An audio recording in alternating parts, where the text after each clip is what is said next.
Welcome to Bigfoot Society. If you have Bigfoot activity to report from the same areas discussed in this episode, please reach out to me directly after this episode.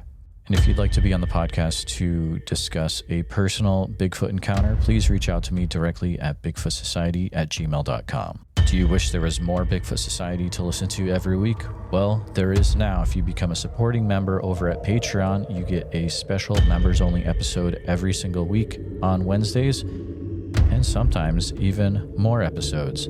Head on over to patreon.com/the Bigfoot Society. And now let's get on with the show.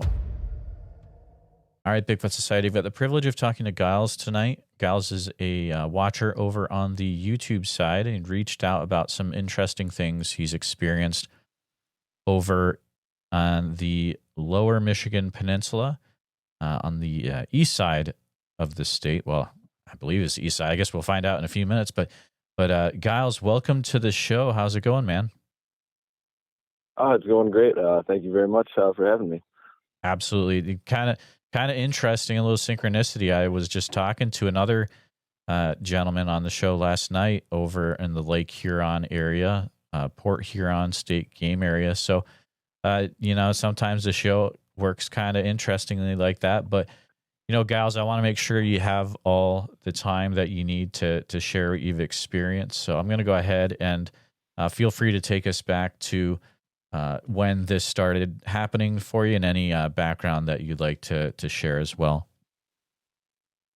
All right, thanks. I'm just going to kick it off by apologizing in advance to any listeners that are angry about me stumbling over words. It's been a long day for me. But my name is Giles. I'm a 38-year-old man. I grew up in Michigan my whole life. I've lived around east side, west side of the state, and through my work, I've visited all over the state. Luckily enough, I get to travel and see a lot of the state. And I spent a lot of my youth hunting, fishing, a lot of small game, pheasant hunting, things like that. So I'm pretty well versed in most everything outdoor sounds, sights, wildlife. No expert by any means, but I have a pretty firm understanding of what I'm hearing in the dark or what I'm seeing. Nothing really takes me by surprise very often. So I just want everyone to keep that in mind. I'm not a person that goes out looking for this stuff. I have a couple times just with, through my interest and meeting different people, but it's not something that I was ever looking for when I had these experiences.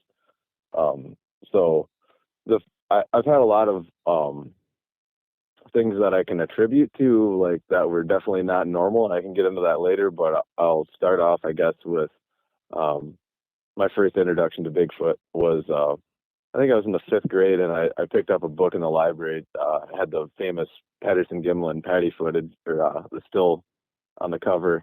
Can't remember what it was called, but I remember being really fascinated, not so much with just the creature itself, but I guess like the mystery of what could be out there, that's not in mainstream knowledge.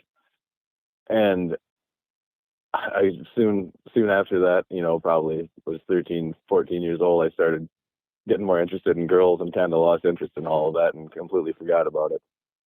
So fast forward to, I think it was 2009, a couple friends of mine, a married couple, they just got married. They wanted to go on a camping trip, and I believe it was like a Wednesday because we were unemployed at the time.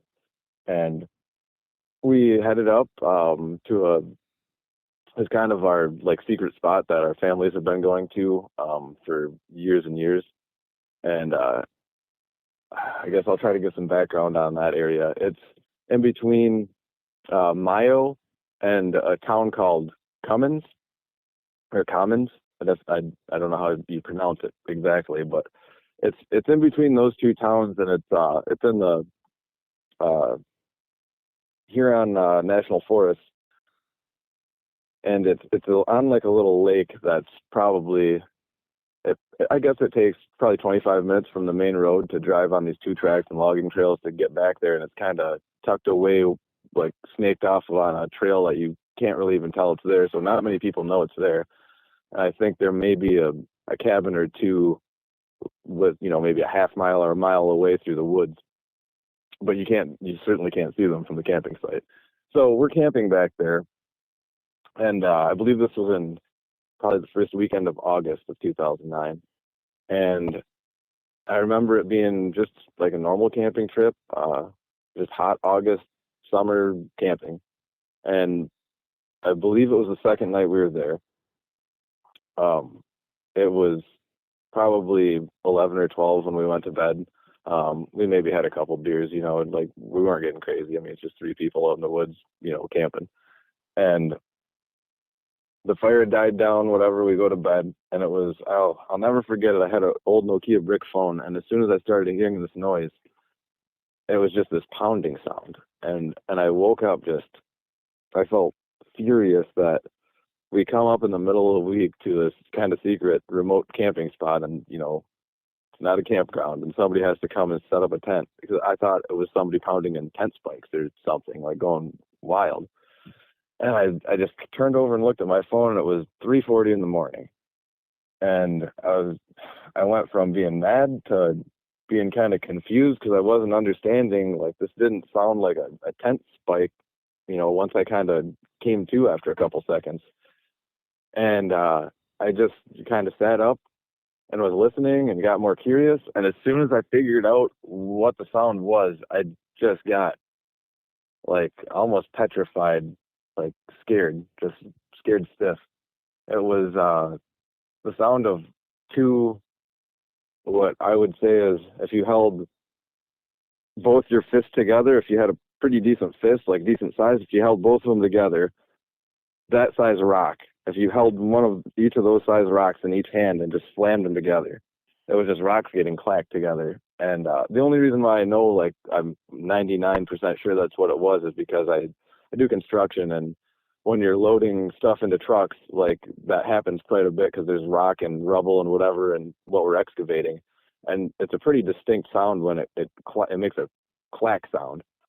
And that's exactly what I was hearing. And it was repetitive. It kept going and going for minutes. I mean, I sat up just stiff as a board, and it never stopped until I don't know if I passed out or what, but I just remember telling myself, like, you have to, like, just be quiet. I was trying not to make any noise at all. I could just hear my heart beating in my ears.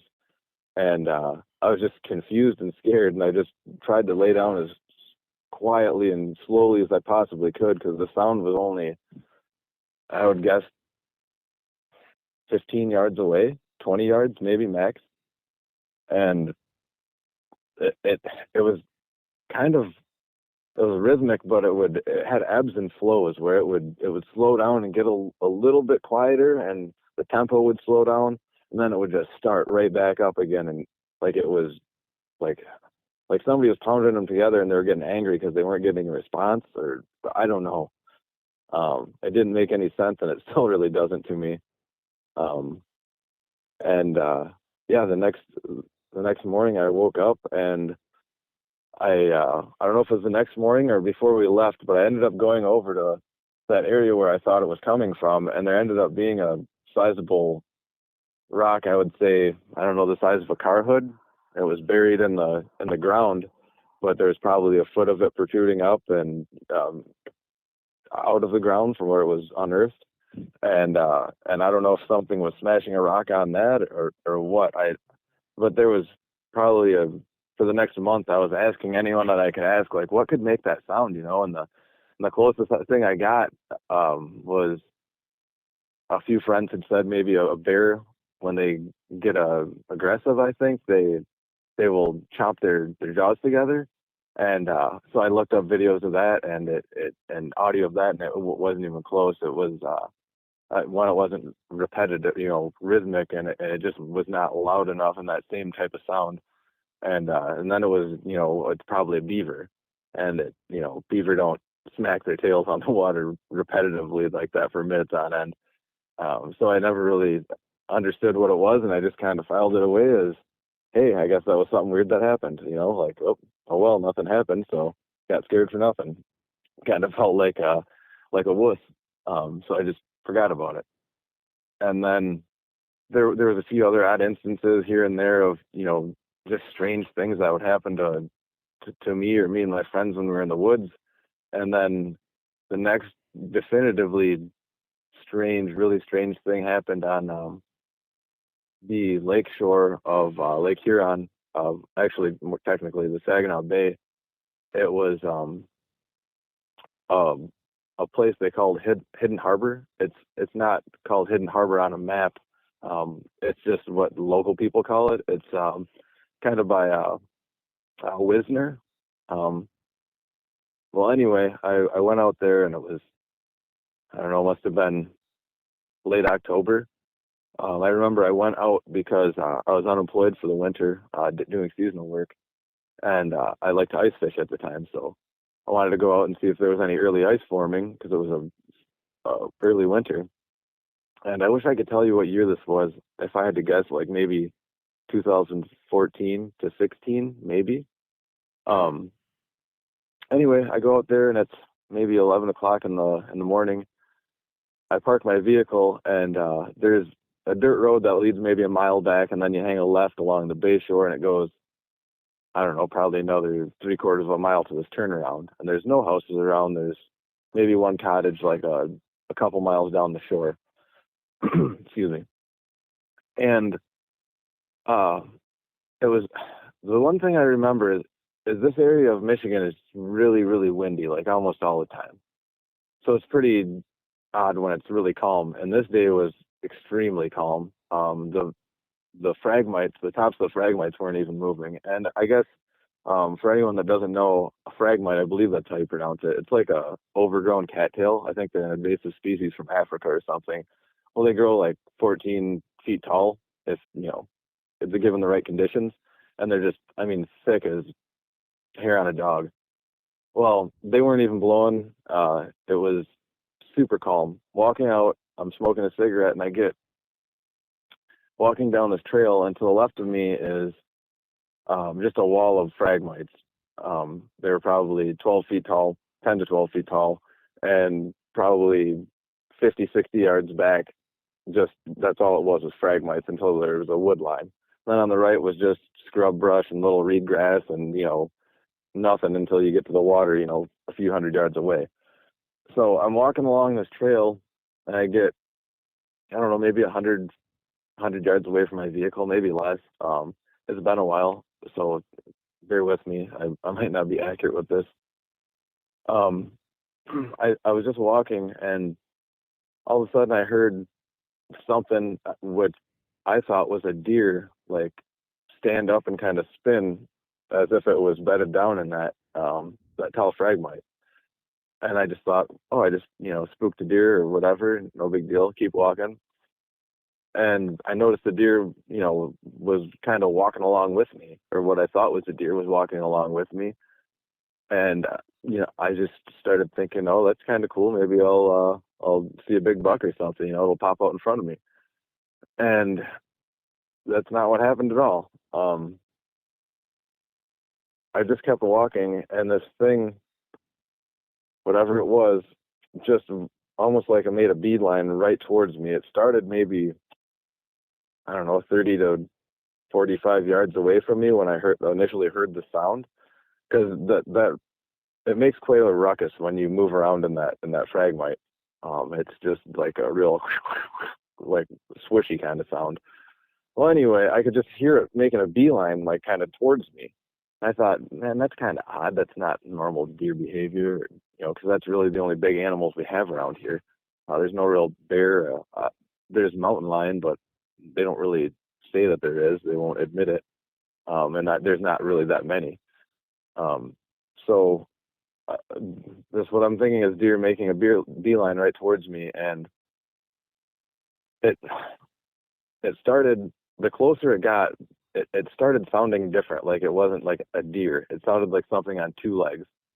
And then before I know it, the thing's like on top of me. It's exactly parallel to my left, right 9 o'clock position, and it sounds like it's maybe 10 yards away at this point. Like, and I probably have 5 yards in between me and those phragmites, so it's only 5 yards into the phragmite, and it's just walking along with me. and then it started mimicking my footsteps. And like when I say mimicking, I don't mean like it was trying to sound bipedal. Like it was stepping exactly when I was stepping. I mean exactly. And I don't know why I didn't think that was, hey, this is something's wrong. I just thought like, oh, that's cool, and I'd stop, and it would stop exactly. Like there was no extra noise from it moving when I wasn't moving. It was only when I would make any noise or move, it would move. And I stopped probably 6, 7 times. I would go and I'd stop, and I'd go and I'd stop, and I should have turned around and knew something was wrong, but I just kept going. And the longer I went, all of a sudden the fear, like something is wrong here, started kicking in. So I backed away, and I started shouting at whatever. I thought this was a person, and I'm shouting all kinds of expletives, and I'm threatening this person. I'm telling them I have a gun and I'm gonna, you know what, and I was just screaming. I was both angry and just scared, like really like primal fear. Like I don't know how to explain it. It just I don't know. It felt like I was being toyed with. Like it was very intrusive. Like it was I don't know. Like something was crawling under my skin. Like this. I don't know how to explain it. It felt wrong. And anyway, this thing wasn't making any noise. It was just standing there as I'm standing there trying to spot any kind of movement over top of the fragmite or like hear anything. I couldn't see anything. I couldn't hear anything. So there was a pile of rocks just within reach almost from where I stopped, and I grabbed a handful of rocks and I just started throwing these rocks all over where that thing was, like just peppering that area. I must have thrown at least a dozen, probably softball to baseball size. And it never once made a noise. All I heard was just the rocks thudding into the thick muck that's the ground under those fragmites. And after I did that, I went from like scared to like just, I don't know, the most frightened I've ever been in my life. Like I was just waiting for something to come out of those fragmites and just get me, because I don't know, when things like that happen, I don't know how it works for everybody, but for me, it's almost like my brain knew that like this is wrong. There's something wrong, and we need to get out of here, or we need to figure something out, like do something about this. But my brain was trying to rationalize it. I was trying to be logical about something that I had no idea what it was, like there was no logical explanation for anything, but I was still trying to sort that out. Like I was going back and forth. I remember like thinking like, oh, it's just a deer. It's just a deer. Like, stop freaking out. It's just a deer. And then the next second I'm thinking, but it was mimicking my footsteps. It was like, it had to be two-legged. How does it make that exact footstep like me? And it was just a complete back and forth of my logical brain versus what I'm actually experiencing, if that makes any sense. So I'm struggling with this, trying to figure out what it is, what I'm experiencing. And it hasn't, these rocks I'm throwing at it has no effect. So I get the like just peak scared. And I start walking backwards, just, my head was on a swivel, just looking left and right into those fragmites. And this thing went from, it seemed like it was kind of toying with me, or, curious, to, I don't know if I angered this thing or what happened, but it didn't seem like it cared about what kind of noise it made or how loud it was being. I wasn't trying to be sneaky or playful or whatever it was being. It was its whole demeanor changed in the way that it was making noise through this foliage. And something else I should have, a big detail I guess I missed, was when this thing was walking, I can't stress to you enough how almost impossible it is to walk through that stuff without making noise in the foliage, like without that sound as you're basically swimming through it. And this thing, all I could hear is the footsteps. I could not hear any of that fragmite scraping on it or rubbing on it. The other fragmite, I couldn't hear any of that. And I still struggle with that. That doesn't make any sense. Like, it was almost like, I'm going to sound crazy, but this thing was like, its body was passing through the vegetation, but I could hear it, like its feet were, that's all I could hear was its feet. I don't know. I know I sound kind of out there, but that's the only way I can explain it. Well, anyway, as I'm walking back through or back away, it's just progressively getting kind of louder with its footsteps, and it's going through the foliage, and I can actually hear the fragmite kind of moving around, but I could not see anything.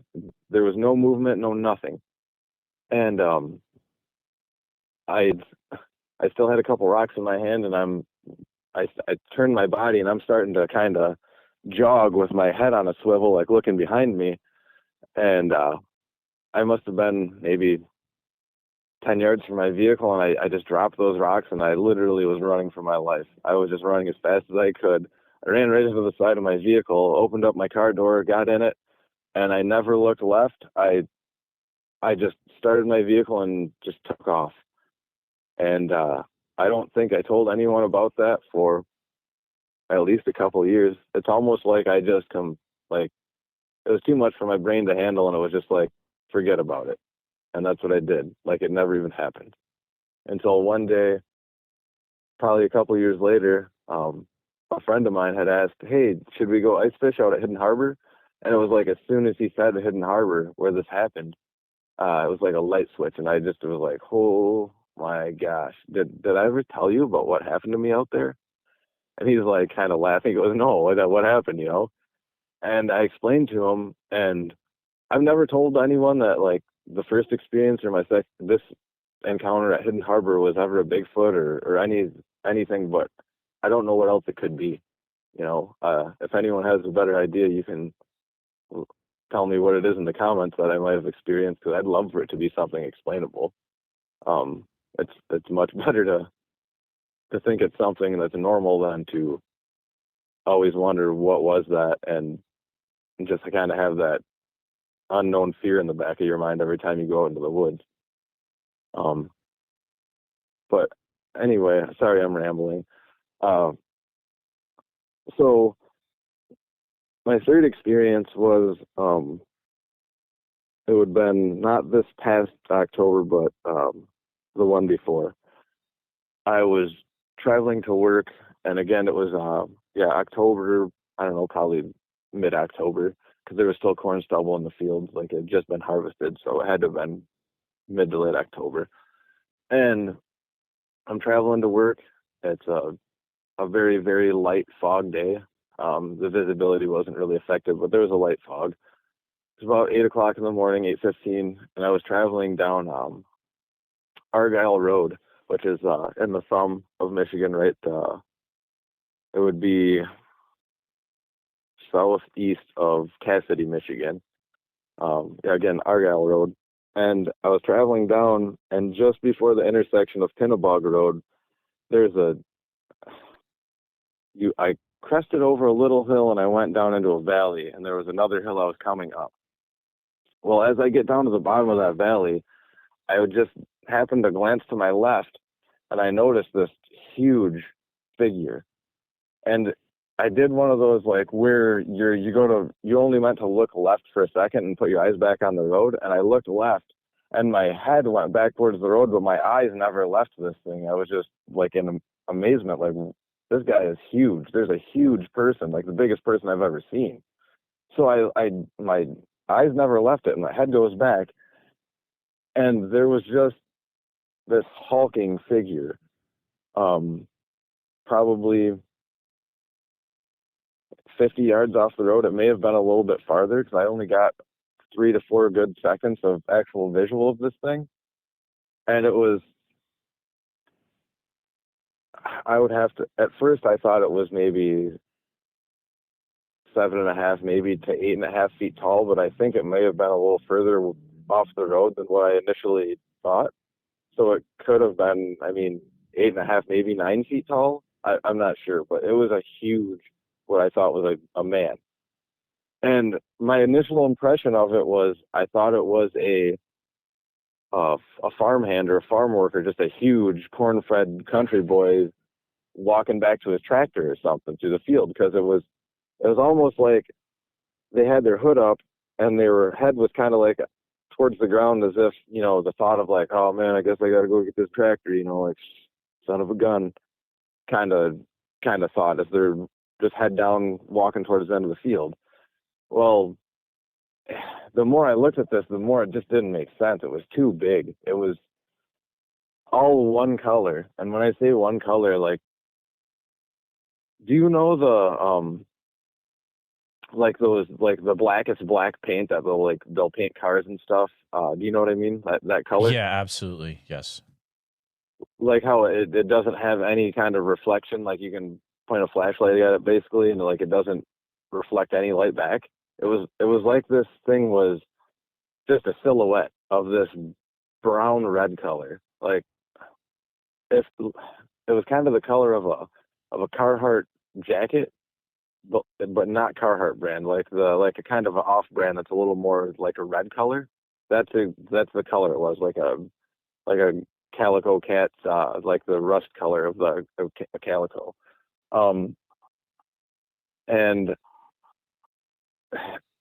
just the more I looked at it, the more it didn't make sense. I looked at it right from toe to head, and I was looking for, you know, if it was wearing gloves or a hat or something. It was all just one solid color the whole way up. And it was, I know it was moving. I know I saw it moving, but all I can remember in my head is just a still shot of one of its arms almost parallel next to its body and the other one just starting to come up. And like it was just like a freeze frame, if you will. But I know I saw it moving. I know I did. But I can't, I don't know. I don't remember that part, but I can visually remember the exact silhouette of it, just the profile, the side profile. And I moved my head back towards the road because I was going up this hill. I didn't want to get in an accident. And as fast as I could, I moved my head back, and the thing was gone. I don't know where it could have went. It was 50 yards from the ditch that was right next to me up on the road, and it was probably 150 yards from the ditch that it was going towards. And the corn stubble was only 6 inches high. And this thing's, here's another detail I forgot. This thing's chest was wider than what my shoulders are wide. Its chest had to be at least 2.5 feet deep. It was that was the thing that really stood out to me. Was it was just a barrel chested figure, and it wasn't like a ripped physique like a bodybuilder. It was like more like a world's strongest man type of build, where it didn't have a beer belly, but it didn't look like it was, you know, like it had washboard abs. If that, I don't know. It's hard to tell, I guess, because it was all just one color. And that's the one thing that stood out, was just its chest and the fact that it looked like it was wearing a hood, like it had no neck. Well, anyway, I just kept trucking down the road, and I wish I would have turned around. Wish I would have went back into that farmer's field and looked for tracks. Like, just a lot of woulda, shoulda, couldas. And my first encounter, the one really weird thing that bothered me as well with the rock clacking was that whole time when I was sitting up listening to this rock clacking, the couple was sleeping in an air mattress right next to me, on a separate air mattress, of course. But they never woke up. They didn't know what I was talking about when I brought it up later when we were leaving. I said, "Hey, did you guys hear that on, you know, Thursday night or whatever night it was?" And they had no idea. They didn't wake up. Because I almost thought that they had to be awake too, and they were in the same position of just like petrified, like they just couldn't speak or move. They were just kind of freaked out. But that wasn't the case. Like they had no idea what I was talking about. And I don't know how you sleep through something like that. It was loud. Um, but yeah, I'm sorry if I'm rushing through things. I'm just been a long day. No, you are doing absolutely great. Is some extremely interesting things that have come up so far. Have you heard of any other things happening in that Huron National Forest area? Um, Firsthand knowledge, I I can't speak on. I don't know anybody's stories that I personally know or they've told me, but I know throughout just probably the last 8 years of me just diving into like trying to listen to every story, every encounter, like keeping up with certain Facebook groups. There's a lot of encounters, and it seems like the west side of the state, because the Huron Manistee National Forest spans from one side of the state to the other in the Lower Peninsula. It's kind of like a rainbow arc across the whole state. And most people refer to the east side, towards the Huron, Lake Huron, as the Huron National Forest, and then they'll describe the west side of Lake Michigan as the Manistee National Forest. But I believe it's all technically the Huron Manistee National Forest. But it seems like on the west side, there's actually quite a few reports of like dogmen activity and things like that. But it seems like specifically like Oscoda County around Mayo, Michigan, there seems to be a lot of encounters. Like way more than what I would think. Because when I think of Michigan, it's a peninsula, and you would just think, it would have to be hard for animals to travel around, like with a limited border, but there seems to be a ton of sightings. Now, like locally around where I live, I know personally, 3 people that have had either sightings or really bizarre encounters and experiences that don't really add up to much other than it sounds like it's a Bigfoot. Way more than what I would have ever thought. I kind of thought I was like just the one unlucky out of a million people that like something really odd happened, and I just couldn't explain it. But it seems like genuinely there is way more sightings and experiences than what a person would think, especially for being in a peninsula of a state. Um, so, but yeah, I can explain a couple of people that I know personally. I can give you a secondhand account of what they experienced if you'd like. Yeah, just real quick before you do that, I did want to say that area that you were talking about in Huron National Forest, I looked it up. It's like half an hour away from a town called Glenny, which uh, had an episode on the show. Well, it's probably about a year and a half ago, about a police officer on vacation that had a standoff with a Bigfoot at a family cabin. So, I mean, yeah, there's things that are happening in this area, and you're also right that the Manistee National Forest, how it's usually referred to on the west side, there's a lot of dogman stuff over there. There is some Bigfoot stuff too. There's some interesting things you can dig up over there. But yeah, if you would like to share some other things, you're more than welcome to do so. Okay. Yeah, I didn't know if I'm rambling. Oh, you're great. Yeah.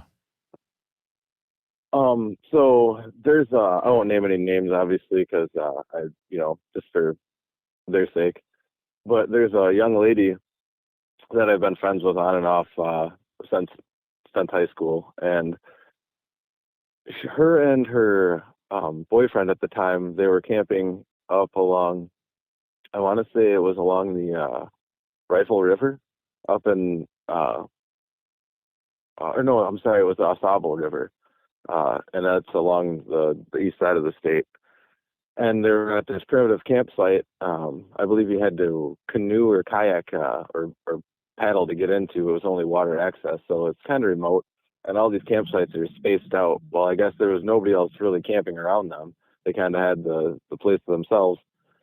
And they, from what she told me, their tent was set up just about 10 feet away from this mound or this hill. And then it kind of dropped off into the woods back behind this hill. And she said they were up one night.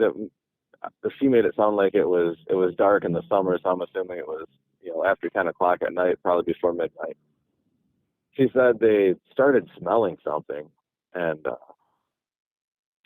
I can't remember what she described the smell as. I know it was really bad. She used the word putrid to describe it, I believe. But they started smelling something, and then they started smelling a little stronger. And then about 15 minutes later, they started hearing what she described as just grunting, like, and like snorting, like something was sniffing the air, like, but its sinuses weren't clear, like it was. And I'm sorry, I'm making an idiot out of myself, but that's the basic noise of what she was explaining. And I guess from what I'm remembering, her boyfriend was really into finding Bigfoot, because that was on at the time. And he was like, well, if we have guests, how would you treat a guest? You should, offer them something. So I guess he was taking pieces of, I believe, beef jerky, and he was throwing them on the other side of the hill. And from what I remember, right, she had told me this probably 5 years ago, so a few details might be a little off. But from what I'm remembering is the grunting and the smells and everything started like ramping up to a point where she wasn't comfortable. And they ended up just hunkering down in their tent and just riding it out through the night. And she said the grunting and the snorting kind of just kept up until they went to sleep, and they woke up the next day and nothing else happened. There was another gentleman. I don't know what year this happened. It was just a friend of mine and his dad and one of his dad's friends sitting here, and we were just casually drinking a couple beers, just shooting the crap. And for whatever reason, my buddy's dad just kind of starts getting in. Something got brought up about Bigfoot or Sasquatch for whatever reason. I wasn't into the topic or anything at this point in time, so I had no dog in the fight. And he said something about, "Oh, tell him your story. Go ahead, tell him." And you could tell this guy did not want to tell his story. He's like, "Oh, no, whatever, just kind of laugh it off, trying to do anything to just not talk about it." And he just kept harping on the guy. And finally, I looked at him like, "Hey, man, you can tell me whatever. Weird stuff happens. If you saw something, just, I'm not going to judge you." So this older gentleman starts telling me the story. He says, "All right, I'll tell you." He said he opened up his door to go out of his house the one day, and around his whole house was cornfield. And he had a barn standing maybe 20 yards away off the road. And on the other side of the road was more corn, and it was probably 6 feet tall, 7 feet tall. So I'm assuming this was August, maybe September when this occurred. He said he opened his door, and on the top of the cornfield, like coming out from behind his barn on the side of his yard, he saw the shoulders and head of this black, what he said was a Bigfoot.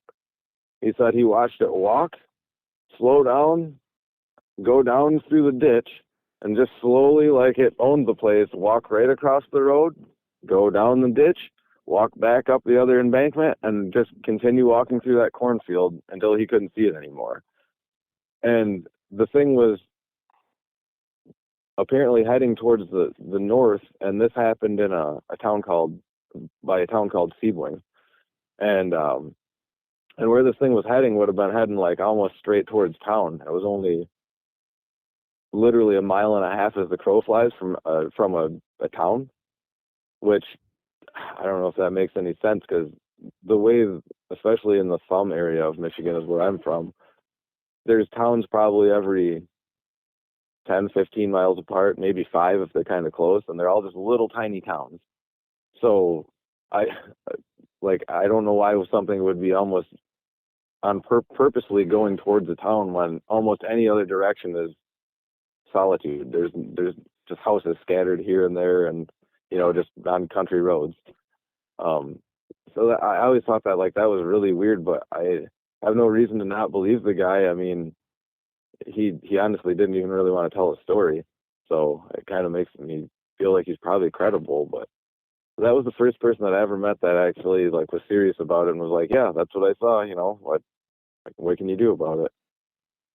And there was one other, a couple older gentlemen when I must have been 17. I was at a high school graduation party, probably having a few beers, and these two older gentlemen were somebody was talking about Bigfoot or talking about something, and they said something about Bayfoot.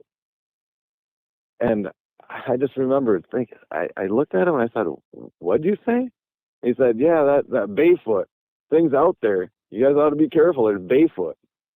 And I'm like, "Were you talking about Bigfoot?" And he's like, "Yeah, but here, on the Saginaw Bay."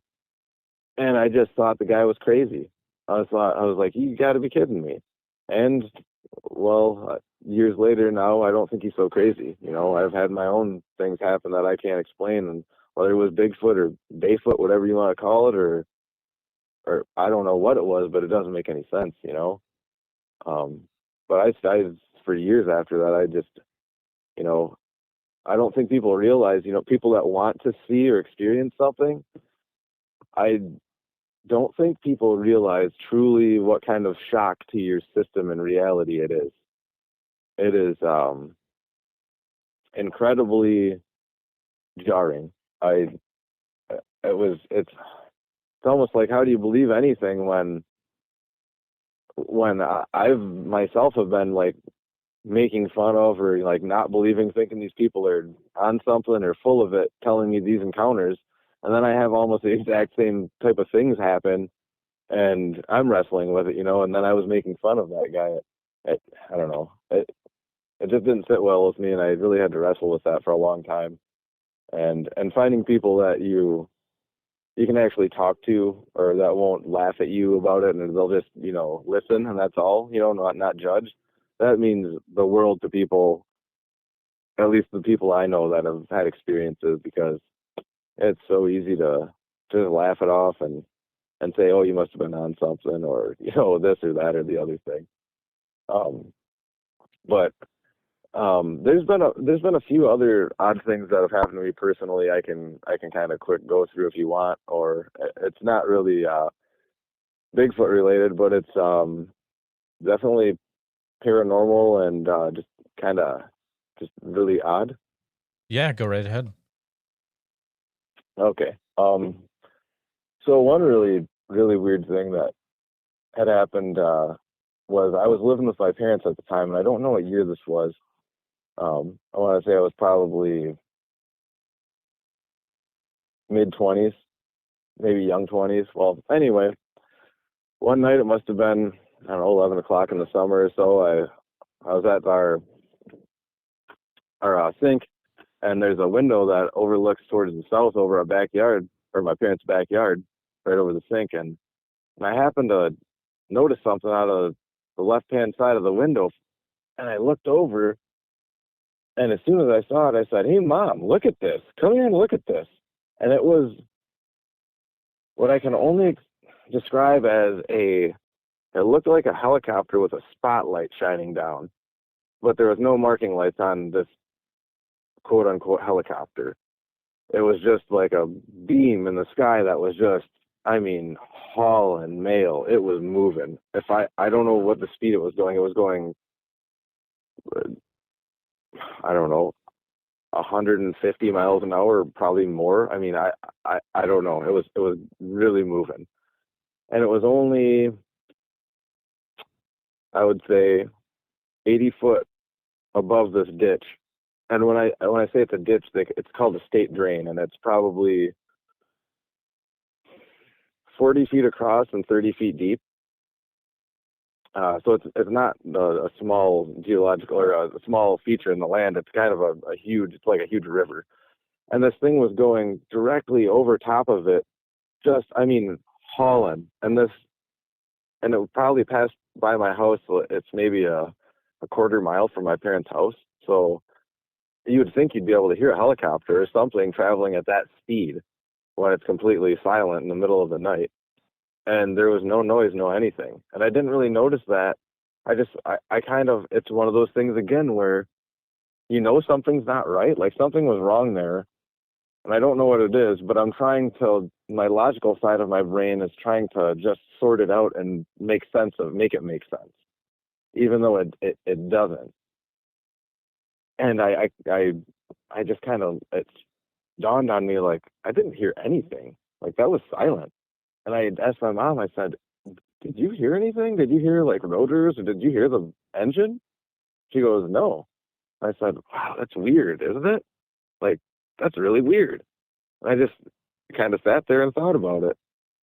And it was maybe the next night, a couple nights later, I had asked her about it, and I said, hey, do you remember that helicopter or whatever we saw last night with the spotlight? And she looked at me and said, no. And like she had no idea what I was talking about, which struck me as very, very odd. I don't know, because she's a pretty sharp lady. I would think she would remember something like that, especially it happened like the night or 2 nights before. And that was just always really weird. And then actually, where that I don't know, we'll call it the helicopter light. I don't know what it was, but where the trajectory of that was going, a mile to the south from my parents' house, right along that same state drain,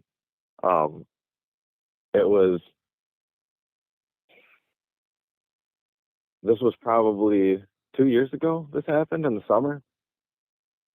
I was bored and I was just kind of traveling around back roads, like my old stomping grounds as a kid. And I was smoking a cigarette, just, minding my own business. It was probably 11 o'clock, 11:30 at night. Just definitely dark. And I was just driving maybe 10, 15 miles an hour, creeping down this back road. And I noticed this weird light, like just off in the field. And I thought, like, oh, I wonder if somebody's hunting or something, or, that's kind of weird. And I just kept cruising. I looked at it again. I'm like, that's a really odd colored light. It had like a blue tint to it. It was strange. And I that's the first thing I noticed that made me kind of draw my attention to it. And the more I was paying attention to it, the weirder it got. It was only like what people call an orb. Like, it was just like a glowing ball, but it wasn't casting any light off of it. And it was just maybe a foot and a half above like what the top of this bean field was. So maybe it was three and a half feet off the ground or so. And I stopped, and it was only 25 yards away, maybe. I mean, it was close. I could have hit it with a rock for sure. And for whatever reason, even after I realized, like, this isn't like a flashlight, this isn't normal, my brain was still trying to, I was just like, oh, that must be a hunter, because it almost looked like it was like just slowly, like in a wave pattern, like moving really slow, maybe a mile an hour across this field. And it was just going up and down, just super slow, like maybe a couple inches up, a couple inches down, a couple inches up, a couple inches down. And I thought, like, oh, that must be a guy, just walking with a flashlight. I'm not going to sit here and stare at him like some weirdo. And as I got down the road, I crossed this bridge maybe 10 seconds after I took off. And I thought to myself, like, that wasn't a person. Like, why? That wasn't a person, though. And it just really sat, I don't know, it didn't sit with me well. Like, like, I don't know if that wasn't my thought. Like, oh, it's just a person, just leave. Like, why don't stare at this person? Because I clearly knew it was not a person. Like, all signs were pointing to this isn't normal. And still, I don't know if it was my brain trying to rationalize and just get out of there, or what. But it was real odd. Um, and then, just, your run-of-the-mill ghost type stuff, like seeing things move, like salt shakers getting tossed off of counters and, across rooms. And there was one really odd, like, skin crawling type creepy thing that happened to me when I was younger. I was 15, and I used to babysit for my aunt. She had two younger kids. Well, there was one night I put the kids to bed, and I had folded laundry or doing whatever to keep busy, earning my money, whatever little she was paying me. And I had all these clothes hampers sitting on the floor. And I decided to sleep on the couch. Well, she had gotten home. She was probably at the bar drinking, whatever. She got home late. I didn't wake up. And the next morning when I woke up, my whole body was covered in the clothes that I had just folded all over in these hampers. Like 2 or 3 hampers worth of clothes and towels were just covering me. And when I say covering me, I don't mean like one layer. I mean, it was almost kind of hard for me as a 15-year-old to figure out what was going on and sit up and get all of this material off of me. It was, head to toe, covering my nose, my mouth, my face, everything. And then as soon as I got up, I was like, what was going on? Trying to make sense of this. And I kind of just brushed everything off of me and put it back in the hampers. And I walked into the kitchen to get something to drink. And it just kept getting weirder. There was all the silverware that was in the drawers was just on the counters. I started thinking, like, how drunk did my aunt get? Like, why would somebody do this? And I just put all the silverware back in the counters or in the drawers, and I went to go to the bathroom, and then the bathroom was locked from the inside. So I was just like, this is weird. What is going on? So I woke my aunt up, and she was completely coherent. Didn't seem like she was, even like drunk from the night before or anything, like she wasn't bombed. And I'm like, hey, can you unlock the bathroom door? Like it's locked from the inside, and I was covered in all these towels. Like, what did you do last night? And she says, nothing. I got home and I went to bed.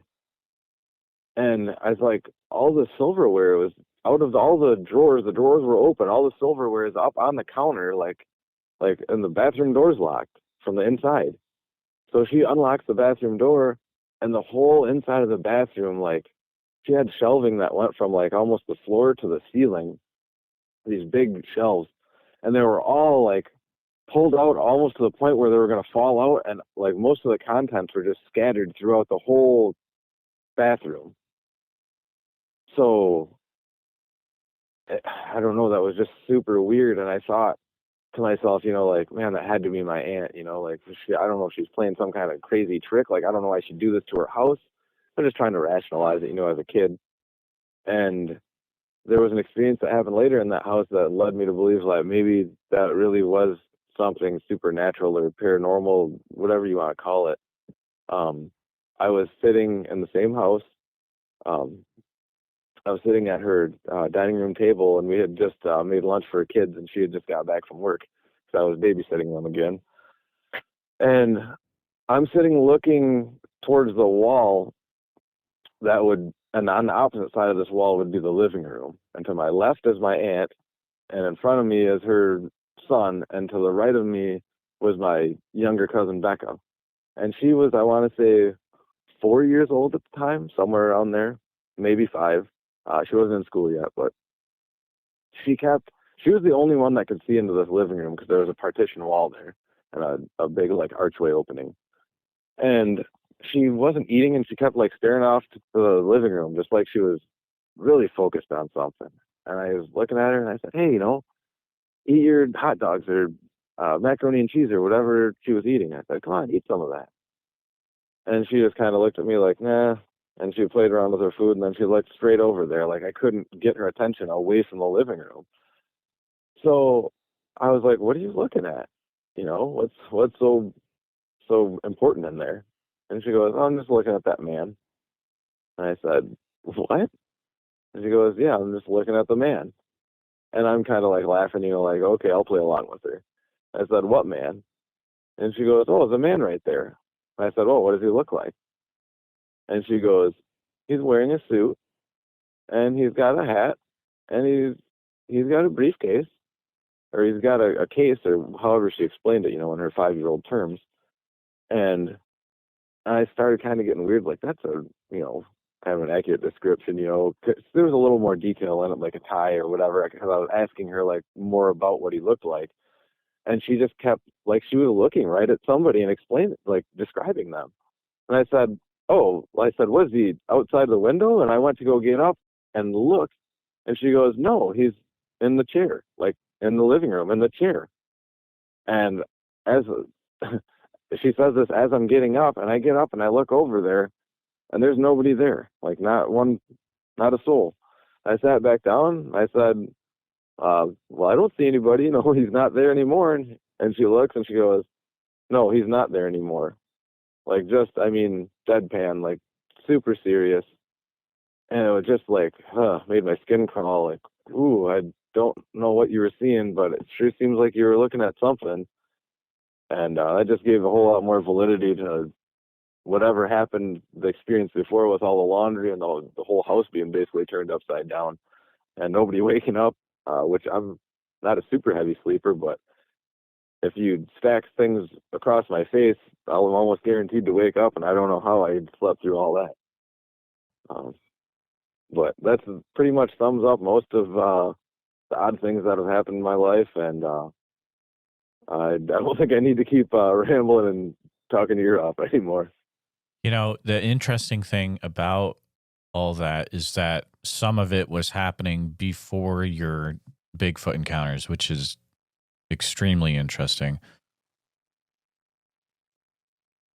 Oh, and as you're saying that, a black cat just walked across in front of me in the Walmart parking lot. So Hey, it's a great omen. There you go. But I'm sorry. Just one more thing. I don't know if this has ever happened to anyone else, but it was the whole. I don't know if it's paranormal, what it is. I'll try to be quick because I'm probably getting long-winded here. When I was 5 years old, I know this exact night that it happened because there was a picture that my parents or my mom had taken. And my cousin Mike had been spending the night with us at our trailer in a town called Carroll, Michigan. My parents had they bought like an acre of property, and they bought a trailer, and that was their startup home, or one of their first startup homes. And my bedroom was like in a built-on addition from the main double wide. So I had an exterior door and like a little like metal porch and steps that led off of it. And it had maybe a window that was, I don't know, 1.5 feet tall by 1.5 feet wide or so. Might have been 2 by 2. Well, anyway, we were having a sleepover, and my bed faced exactly towards that door and that window. And that night, I had woke up. Something just like told me to like wake up, and I woke up wide awake, looking right at the window of that door, and there was 2 kids in the window. That's the only way I can describe it. And I thought this was a dream for 20 some years. Just thought it was a really bizarre dream. So I used to have night terrors like all the time, especially in that house. I don't know what it was. But anyway, I wake up and I see these 2 kids' faces. One was taller and one was a little shorter. It looked like they were maybe 12 and 10, or 13 and 9, the younger one and the older one. And I remember them like just looking in at us, and then all of a sudden they'd disappear for a second, like run down the steps or whatever, and then all of a sudden they'd peer in again. And at one point, one of them was holding up what I think was a newspaper article or some kind of piece of paper, like with an article on it, and they were pointing at it, like they were pointing at a specific piece of it. And I remember just being petrified, because I'm a 5-year-old. I don't know what to make of this. And I just closed my eyes. And then before I knew it, I woke up in the morning. I, just must have fallen asleep. Well, 20 some years later, this was probably 6 years ago, or within the last 6 years, that I figured out this was actually happened, because I had told you my mom had taken a picture of us that night. And what makes me remember that night is because I peed the bed, which is not a cool thing to admit to thousands of people on the internet, but that's how I remember. And I remember being so ashamed, thinking, oh, my cousin's going to think I'm such a, little baby. I peed the bed. That every time I see that image, I think of me wetting the bed and that night and those kids, or that dream. And it was, like I said, 5 years ago, I asked my cousin, because that picture was hanging in our house and he happened to be visiting.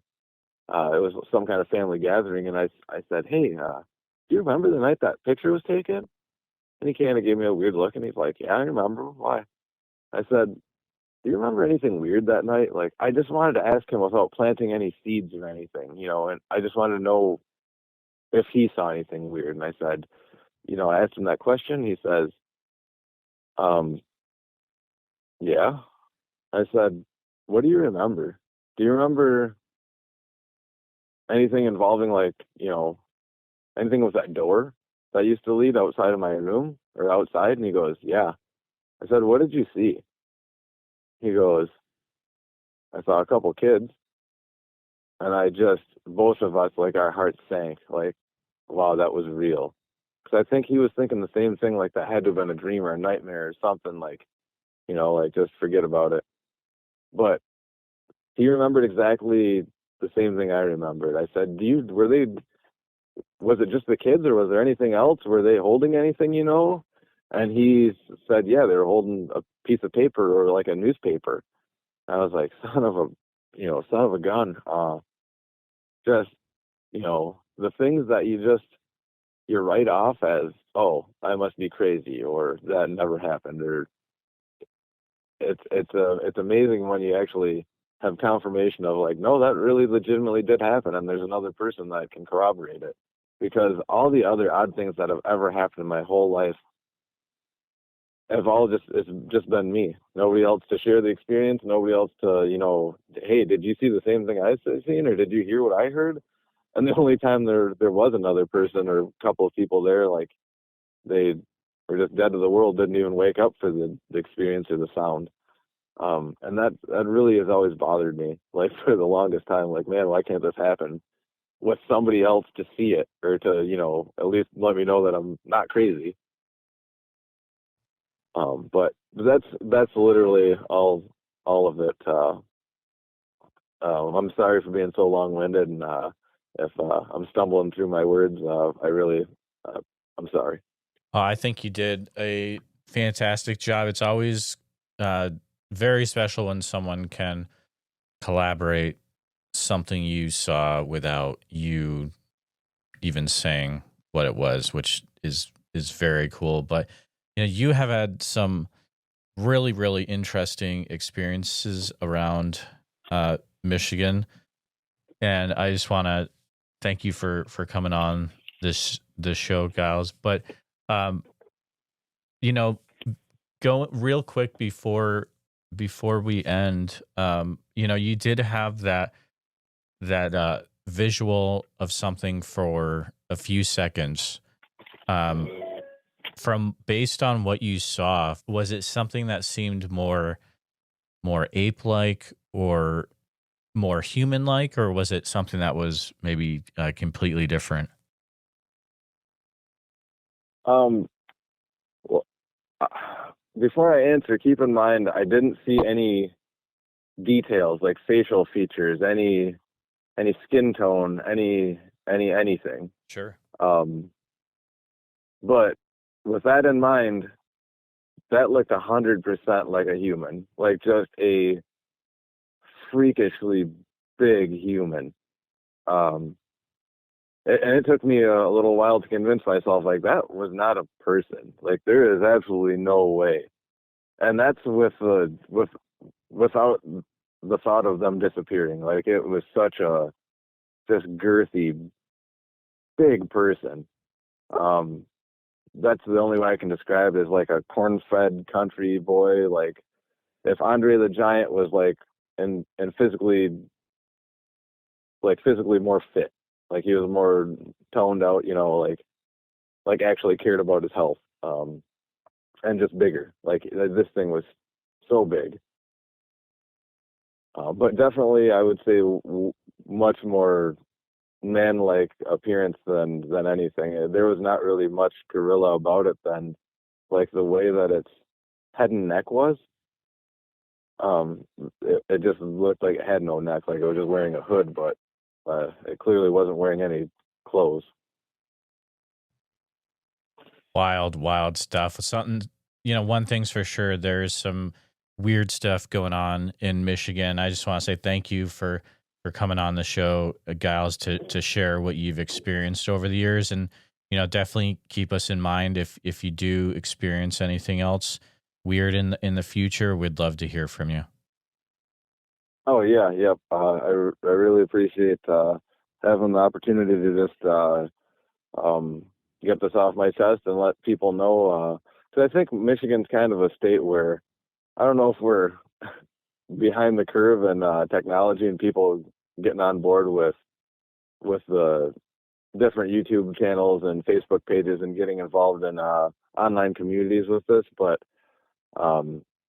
it seems like it's really picking up a lot of steam, and people are more willing than ever to be open with you and give you their real experiences and not just sit there in silence and feeling like they're going to be judged. So the more people that come forward with honest, you know, truth, the more normal it's going to be for everybody, and the easier it'll be for anybody that wants to just, you know, express themselves and what's happened to them.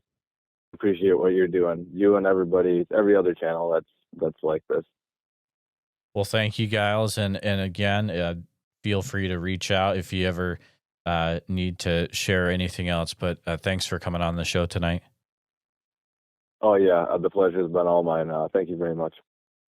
Just want to take a few minutes to say thank you to you, all my listeners, for listening to the podcast. Please take a minute to help out the show by subscribing on YouTube, making sure you hit the bell so you don't miss any notifications, and share the episode on YouTube with a friend. Also, if you're listening to us on a podcast, thank you so much. Make sure that you're subscribed, share the show with a friend.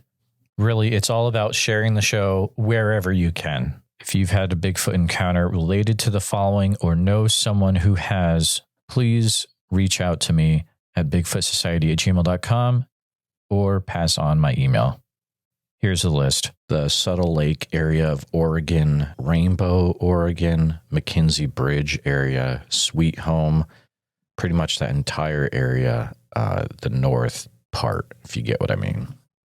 I'll see you back next time, listeners. Sasquatch Summerfest this year, July 11th through the 12th. It's going to be fantastic. July 11th through 12th in Green Waters Park in Oak Ridge, Oregon.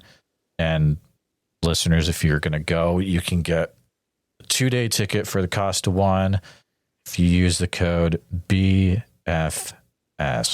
like Bigfoot Society, but BFS, and it'll get you some off your cost. Priscilla was nice enough to provide that for my listeners. So there you go. I look forward to seeing you there. So make sure you head over to www.sasquatchsummerfest.com and pick up your tickets today.